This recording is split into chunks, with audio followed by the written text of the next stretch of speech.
¿Qué tal? Buen día. Buen día, ¿cómo estás? ¿Cómo te encuentras hoy? Espero que estés muy bien. Te saluda el profesor Fernando Johnston y te doy la bienvenida a esta clase en la cual estaremos revisando el tema de mitos y leyendas. Este tema se toma en cuenta ¿por qué? Porque en tu examen de aplicación para ingreso a la Universidad de Guadalajara, sobre todo en la parte de lectura, te vas a encontrar con varios tipos de textos y también con varios géneros literarios. Entre ellos te vas a encontrar con poemas, te vas a encontrar con cuentos, novelas, obras de teatro, pero también te vas a encontrar con mitos y leyendas.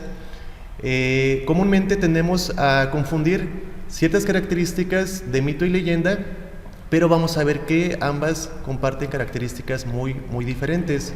Sobre todo sobre la temática que se trabaja o la temática que comúnmente hablan, y sobre todo también la forma en que se escribieron o nacieron ambos textos. Vamos a ver que hay una diferencia muy grande entre que unos fueron elaborados o fueron creados meramente por la vía oral y otros sí se escribieron y por ende reconocemos un autor. En las leyendas una característica es que no conocemos al autor y comúnmente son textos anónimos. ¿Sale? Pero a ver, nos dice entonces el mito que el mito es un relato sobre dioses que pretende explicar el origen de la vida y lucha eterna entre el bien y el mal. El objetivo, fíjense, esto es algo importante en cuanto a la diferencia de la leyenda. El objetivo principal del mito es dar al hombre una explicación sobre los fenómenos naturales que no comprende o atemorizan. Aquí, por ejemplo, reconocemos muchos mitos en la cultura romana, con los griegos, egipcia, en Perú con los incas y aquí en México con los mayas y los aztecas. Y reconocemos que los mayas, ante ciertos fenómenos como por ejemplo un eclipse, una tormenta, como no había una ciencia que explicara de forma realista ciertos eventos naturales o ciertos acontecimientos, las personas de aquella época ¿a qué recurrían? Y por eso también se les reconoce como los textos más antiguos que existen. Pues se recurría precisamente a una explicación que en muchas ocasiones se toma como algo real, ¿sale? Pero no podemos tomar algo real cuando el ser humano crea o inventa dioses, como por ejemplo el dios de la lluvia que es Tlaloc, el dios de la muerte que es Xolotl, entre otros. Entonces la ciencia ahora nos dice, y se apoya por ejemplo de ramas como la geografía, se apoya también de la ecología, de la física, de la química, en la cual nos explican el por qué, para qué y sobre todo el cómo surgen ciertos fenómenos, y por ende nos arrojan o nos brindan una explicación más certera o realista. ¿Sale? Entonces, otra de las características de los mitos es que son las manifestaciones literarias más antiguas que se conocen. Se conservan por la tradición oral y si en algún momento el mito tuvo un fundamento histórico real, este está diluido en la fantasía ya que es imposible reconocerlo. Por su parte, fíjense, la leyenda nos dice que es una narración oral o escrita. Y aquí hago una observación. Hace un momento te comenté que las leyendas comúnmente no tienen un autor y por ende son anónimas.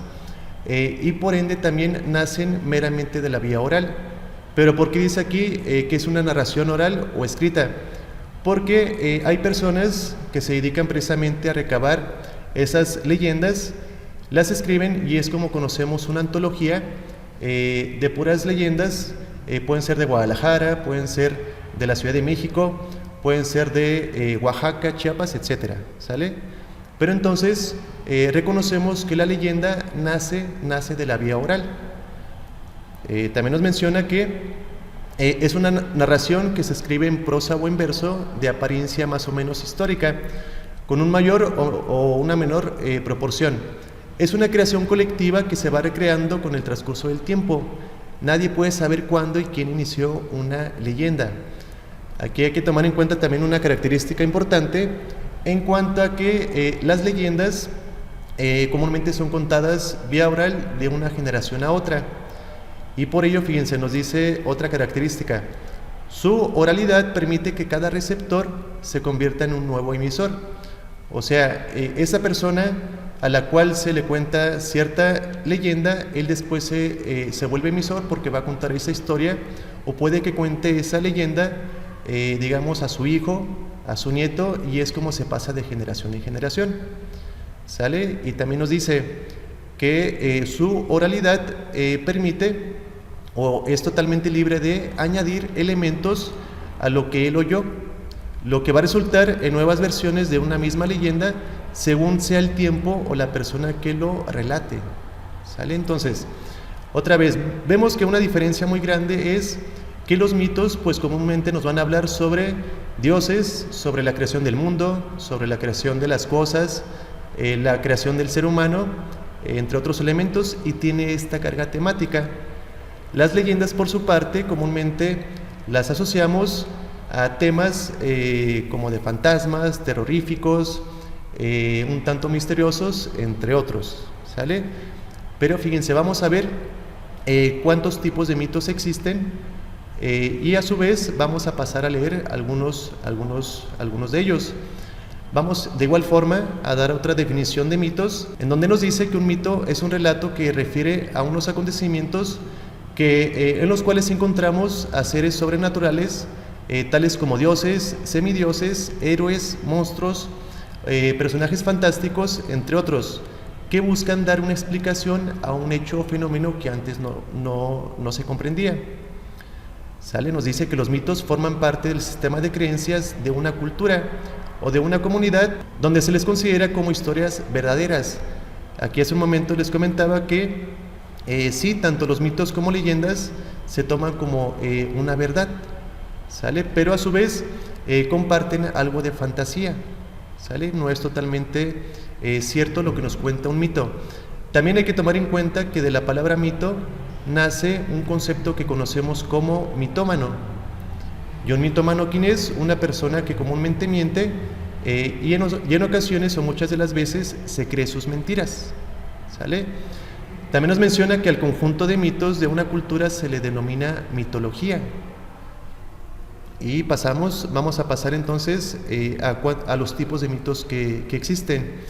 Esto es algo importante, ¿por qué? Porque aquí te vas a dar cuenta la temática de los diferentes tipos de mitos, o bien de los mitos que te puedes encontrar al momento de tu examen.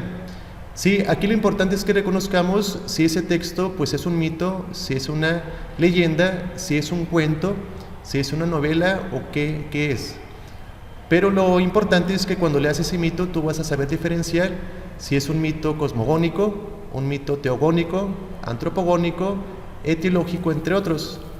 ¿Sale? Comúnmente los mitos, como mencionábamos hace un momento, hablan sobre los dioses, a los cuales se les conoce como teogónicos y antropogónicos. ¿Sale? Pero vamos a ver la diferencia entre estos y los temas de los que comúnmente habla cada tipo de mito. Nos dicen los mitos cosmogónicos que intentan explicar la creación del mundo. ¿Sale? Aquí, por ejemplo, ¿quién nos ha preguntado sobre el cosmos, cómo se creó, cuál será el fin del cosmos, si fue un dios, si fue la teoría del Big Bang, entre otros? ¿Sale? Entonces, cosmogónicos nace de la palabra cosmos y por ello intentan explicar la creación del mundo. Sí, comúnmente también los mitos tienen esta carga temática, ¿sale? Incluso son muy interesantes, ¿no? Dice que son los más universalmente extendidos y de los que existe mayor cantidad. A menudo se sitúa el origen de la Tierra en un océano primigenio.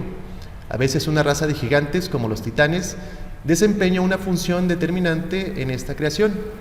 En este caso, tales gigantes, que suelen ser semidioses, constituyen la primera población de la Tierra. ¿Sale? Aquí te vas a encontrar sobre quién creó el Sol, cómo se creó, cómo se crearon las estrellas, los eclipses, entre otros temas. ¿Sale? Entonces siempre asocia que los mitos cosmogónicos te van a hablar sobre la creación del mundo, ¿vale? El siguiente mito nos dicen los mitos teogónicos, que relatan el origen de los dioses. También te vas a dar cuenta que hay muchos mitos referentes a esta carga temática. Aquí entran culturas como la egipcia, la inca, la cultura maya, la cultura azteca, la cultura romana y los griegos sobre todo. Dice que, por ejemplo, Atenea surge de la armada de la cabeza de Zeus. También, por otra parte, encontramos los mitos antropogónicos. Toma en cuenta que el prefijo antropos significa hombre y logía significa estudio tratado del hombre. Entonces, comúnmente la antropología estudia la evolución del hombre a través del tiempo. ¿Sale? Por eso nos dice que los mitos antropogónicos narran la aparición del ser humano, que puede ser creado a partir de cualquier materia, puede ser una planta, un animal, o inerte, que puede ser inventado por polvo, lodo, arcilla, etc. Aquí un ejemplo muy burdo, por decirlo de alguna forma. Todos conocemos esta película de un personaje que fue hecho por un señor hacia un niño de madera, en donde cada que miente, pues esa nariz crece, ¿no? Y por decir algo, vemos cómo el ser humano, cómo este tipo de mitos hablan sobre la aparición del ser humano, como también en la Biblia encontramos cómo Dios le quita una costilla a Adán y es como crea a la mujer, en este caso a Eva, ¿sale? Dice que los dioses le enseñan a vivir sobre la tierra. Normalmente están vinculados a los mitos cosmogónicos. Por otra parte, nos dicen los mitos etiológicos que explican el origen de los seres, de las cosas, como por ejemplo el mar, los ríos, los árboles, los bosques, las selvas, etc., así como las técnicas y las instituciones. Por otra parte, de los cuales también son muy concurridos este tipo de mitos, son los mitos morales. ¿Estos de qué nos hablan? Nos hablan sobre la explicación de la existencia del bien y el mal. Ustedes saben que muchas veces, tanto en el amor como en las relaciones de pareja, o simplemente en las relaciones sociales, vemos cargado esta temática sobre qué se puede hacer más allá del bien y del mal. Por ahí Nietzsche menciona que en el amor, o más bien el amor va más allá del bien y del mal, ¿no?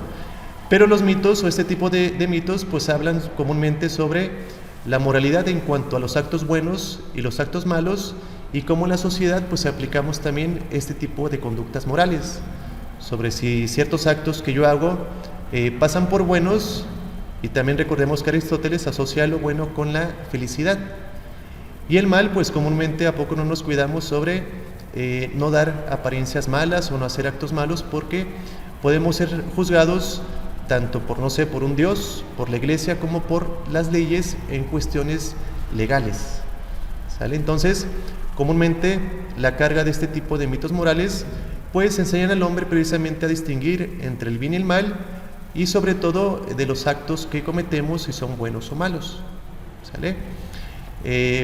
Nos dice también los mitos fundacionales, cuentan cómo fueron cómo se fundaron las ciudades por voluntad de los dioses, y todos o muchos conocemos como ejemplo el caso de la fundación de Roma, que fue fundada por los hermanos Rómulo y Remo, que fueron amamantados por una loba, ¿sale? Esto es lo que les comento que pasa por fantasioso.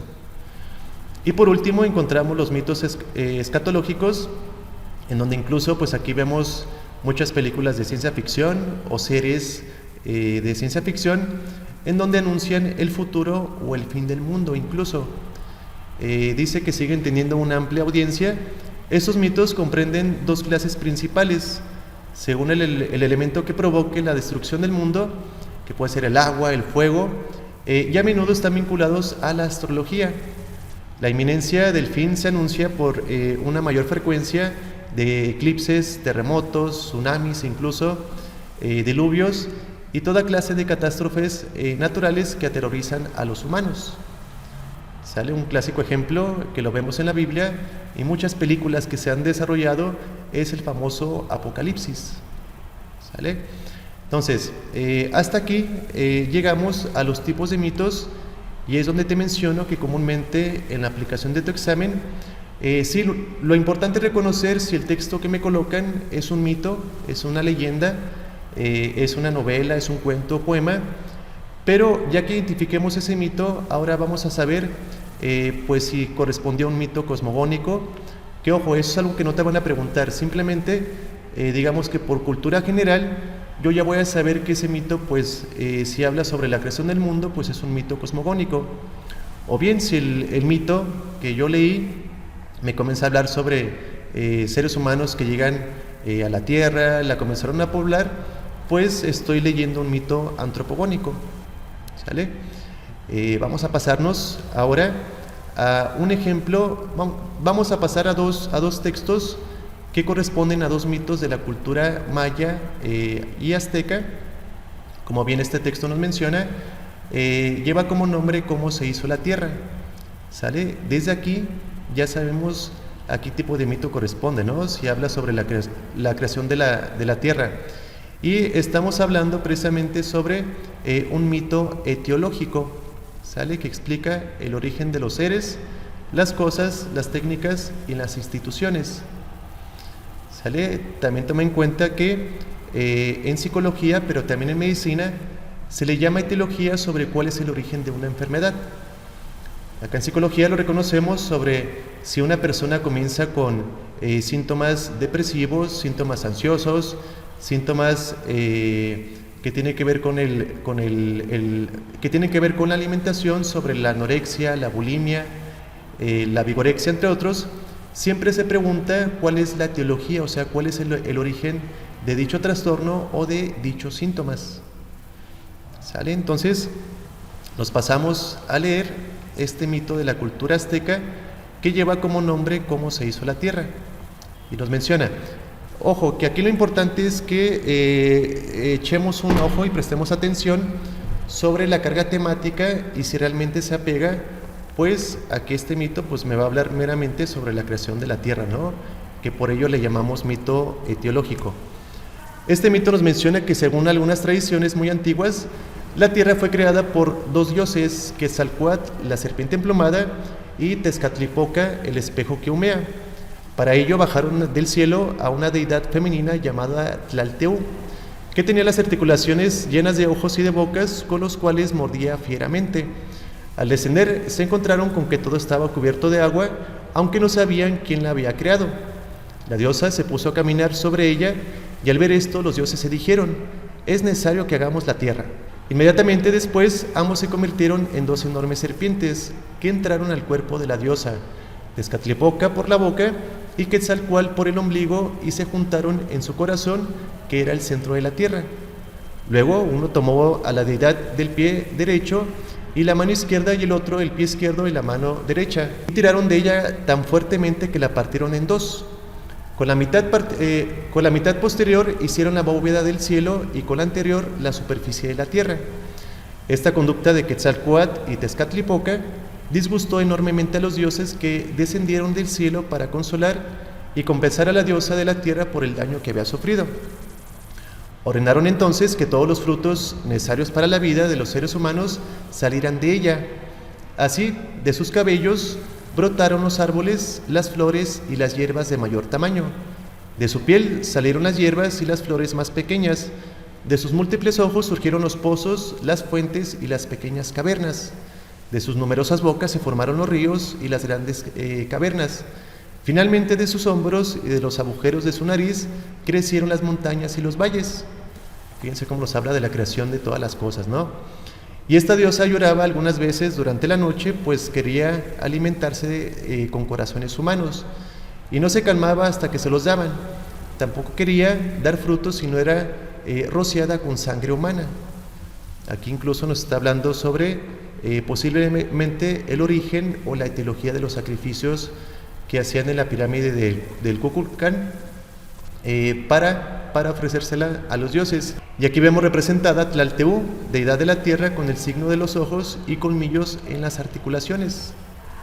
¿Sale? Aquí están los colmillos, los ojos, y aquí encontramos a Tlalteu, aquí la vemos en medio. ¿Sale? Entonces nos fijamos que sí, realmente sí cumple con el requisito y las características de un mito etiológico. ¿Sale? Que nos hablan o explican el origen de los seres, las cosas, las técnicas y las instituciones. Pero se fijan que también tiene carga de un mito teogónico, porque habla sobre los dioses.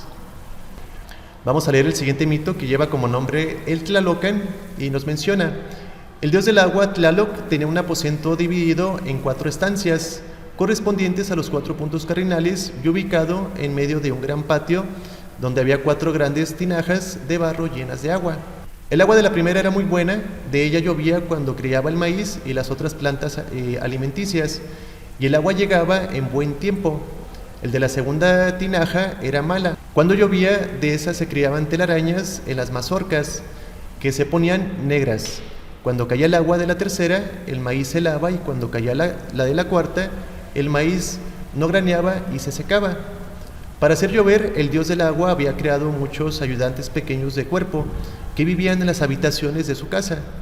Estos usaban algunas alcancías que llenaban con agua sacada de las tinajas y unos palos.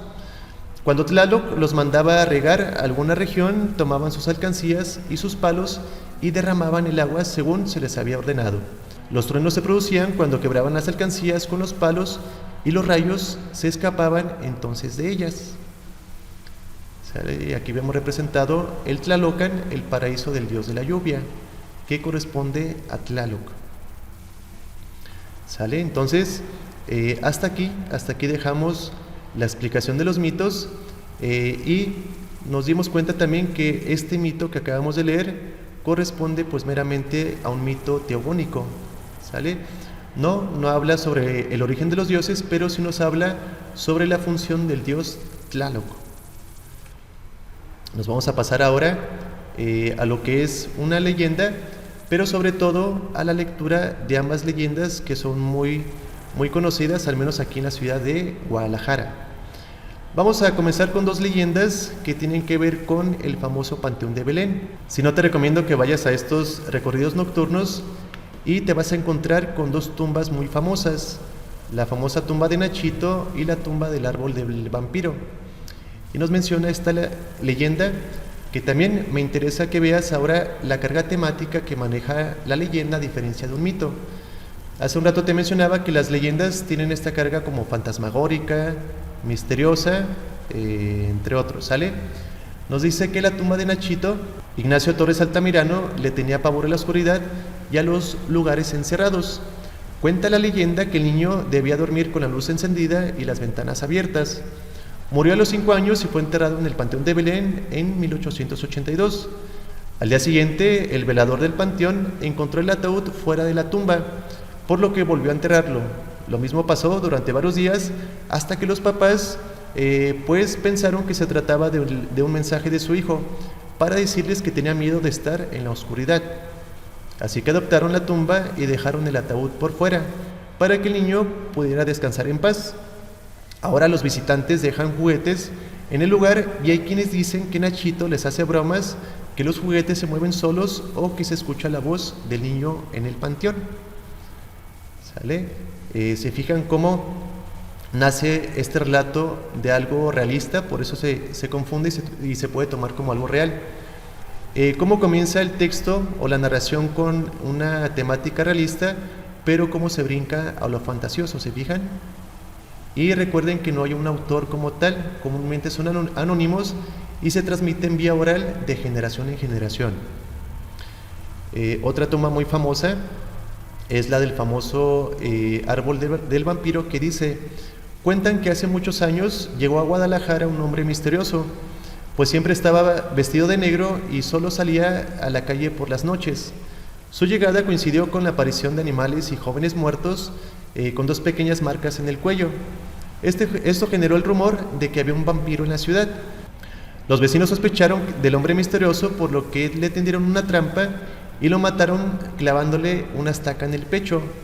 Lo enterraron en el Panteón de Belén con varias lápidas pesadas sobre la tumba para evitar que el vampiro escapara. La leyenda dice que la estaca se convirtió en un árbol que comenzó a romper las lápidas. Se cree que cuando el árbol termine de quebrarlas, el vampiro saldrá y cobrará venganza. Igual se fijan que esta narración tiene una carga realista, pero después se brinca a una carga pues más fantasiosa, ¿no? Y por esta carga realista es cuando muchas veces se toma como real, ¿sale? Pero no siempre es así. Siguiente y última leyenda, esta se la van a encontrar cuando ustedes vayan a Zapotlanejo, el famoso Puente del Diablo. Y nos dice que se cuenta que un hombre que vivía en Puente Grande estaba enamorado de una mujer de Zapotlanejo, pero los pobladores estaban separados por un río y era difícil pasar de un lugar a otro. Una noche el triste hombre hizo un pacto con el diablo. Él le daría su alma si el demonio lograba construir por completo el puente antes del amanecer. La enamorada se enteró del pacto del hombre y para salvarlo salió al patio de su casa y comenzó a imitar el canto de un gallo. Lo hizo tan bien que otros gallos comenzaron a imitarla. Fue tal la fuerza del cacaraqueo que suele anunciar el amanecer que el diablo dio por perdido el pacto y se fue del lugar cuando pues faltaba solo una piedra para terminar el puente. Según la leyenda, cuando alguien quiere colocar la última piedra, esta siempre se cae. ¿Sale? De igual forma, se fijan que vemos una carga realista, pero termina con una carga meramente fantasiosa. ¿Sale? O puede que sea coincidencia, ¿no? Que la piedra pues se caiga. Y ahora sí, por último vamos a leer esta leyenda que es muy famosa dentro de la zona metropolitana de Guadalajara, que es la famosa Casa de los Perros. Y dice que el relato cuenta la historia del matrimonio entre una mujer joven de nombre Ana González y un rico comerciante de cafés de nombre Jesús Flores. Tras pasar muchos años en soledad, a sus 70 años de edad, don Jesús buscó unir su vida a la de Ana, por lo que contrajo matrimonio con ella. Después de casarse, la pareja emprendió un viaje a Europa, travesía que estuvo a punto de terminar en una tragedia, ya que el barco en el que viajaban estuvo a punto de hundirse. Tras salvarse de morir, los dos enamorados juraron que si uno de ellos moría, el otro rezaría un rosario durante su aniversario luctuoso. Cuando la pareja volvió de su viaje del viejo continente, Ana González comenzó a decorar de manera extraordinaria su casa. Incluso mandó traer desde Nueva York las esculturas de dos perros, los cuales se encargarían de vigilar la casa, que en su pasado había funcionado como la primera imprenta de Guadalajara. Los perros, que aún se pueden apreciar, apuntan hacia el norte y el sur de la ciudad. Poco después, aquella enorme casa se vistió de luto, pues don Jesús Flores falleció, dejando toda su fortuna a su esposa. Sin embargo, Ana González se olvidó de aquella promesa que había hecho con su esposo, pues tras volverse a casar no rezó el rosario que había prometido a su ahora exmarido. Desde entonces se asegura que la casa está llena de fenómenos paranormales, los cuales se relacionan al alma en pena de su antiguo dueño.